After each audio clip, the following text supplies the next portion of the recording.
예, 두 번째 소주제입니다. 제목이 가려졌는데 갈등 속에서도 역사하시는 하나님. 야곱은 리브가의 지시에 따라 그러니까 어머니 리브가죠. 야곱은 리브가의 어머니 리브가의 지시에 따라 아버지인 이삭과 형인 에서를 감쪽같이 속이고 그 이삭의 축복을 받습니다. 이삭의 축복을 받는 과정은 인간적인 속임수에 의해서 진행되지만 야곱을 통해서 하나님의 뜻을 이루겠다는 그 하나님의 계획은 변함없이 이루어졌습니다. 창세기 25장 23절 같이 읽겠습니다. 한번 같이 읽어보시죠. 같이 읽으면 지루함이 덜합니다. 같이 읽겠습니다. 시작. 여호와께서 그에게 이르시되 두 국민이 내 태중에 있구나. 두 민족이 내 복중에서부터 나누이리라. 이 족속이 저 족속보다 강하겠고 큰 자가 어린 자를 섬기리라 하셨더라. 결국 에서와 야곱이 어머니 리브가의 태중에 있었을 때 하나님께서 이삭에게 하신 예언은 현실에서 그대로 이루어졌습니다.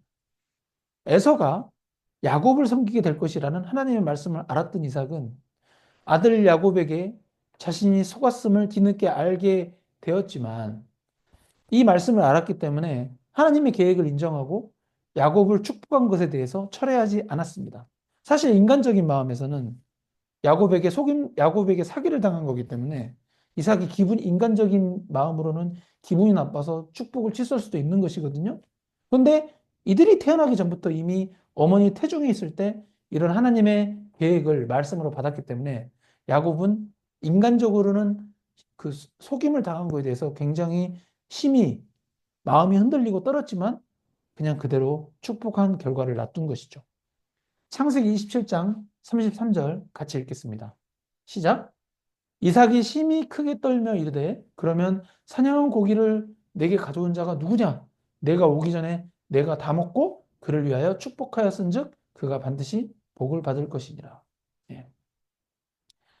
이는 야곱에게 속임을 당한 이삭이 그가 했던 축복을 취소하지 못하는 것은 이런 특정 인간의 행동이 하나님의 계획을 좌지우지하지 못한다는 것을 단적으로 보여주는 성경의 사례입니다. 오히려 이삭은 이렇게 에서를 대상으로 하나님께 기도합니다. 창세기 27장 39절에서 40절 같이 읽겠습니다. 시작. 그 아버지는 이삭이 그에게 대답하여 이르되 내 주소는 땅의 기름짐에서 멀고 내리는 하늘 이슬에서 멀 것이며 너는 칼을 믿고 생활하겠고 내 아우를 섬길 것이며 네가 매임을 벗을 때에는 그 멍에를 내 목에서 떨쳐버리라 하였더라.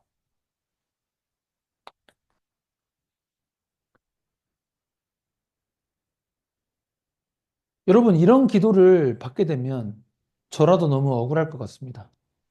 우리가 기도를 생각하면은 주로 축복의 내용이 담기는 것으로 생각하는데 이 에서를 향한 이삭의 기도를 보시면 사실상 축복이 아니라 저주에 가까운 기도로 들리기 때문입니다.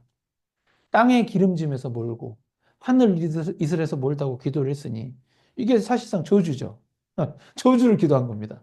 게다가 아우를 섬긴다고 하니 이게 에서 입장에서는 인간적으로 봤을 때 얼마나 잔인한 기도입니까? 형으로 태어났는데 동생을 섬겨라. 인간적으로 말이 안 되죠.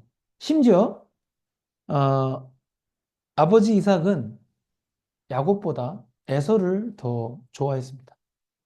아무튼 그럼에도 불구하고 이삭마저 형이 아우를 섬긴다는 그 하나님의 계획을 그대로 기도할 수밖에 없었던 것입니다. 이는 인간적인 감정이나 인간적인 계략 등이 하나님의 뜻을 가로막을 수 없음을 깨닫게 합니다. 2024년 12월 22일 현재, 오늘 현재 한국이나 국제정세도 마찬가지입니다.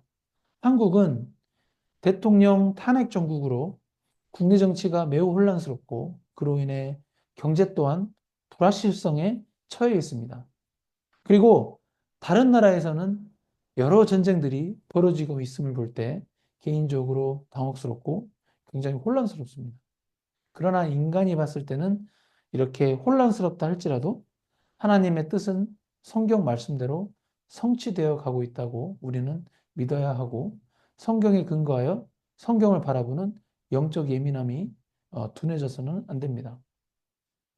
예, 로마서 8장 28절은 하나님을 사랑하는 자, 곧 그의 뜻대로 부르심을 입은 자들에게는 모든 것이 합력하여 선을 이루느니라고 말씀합니다.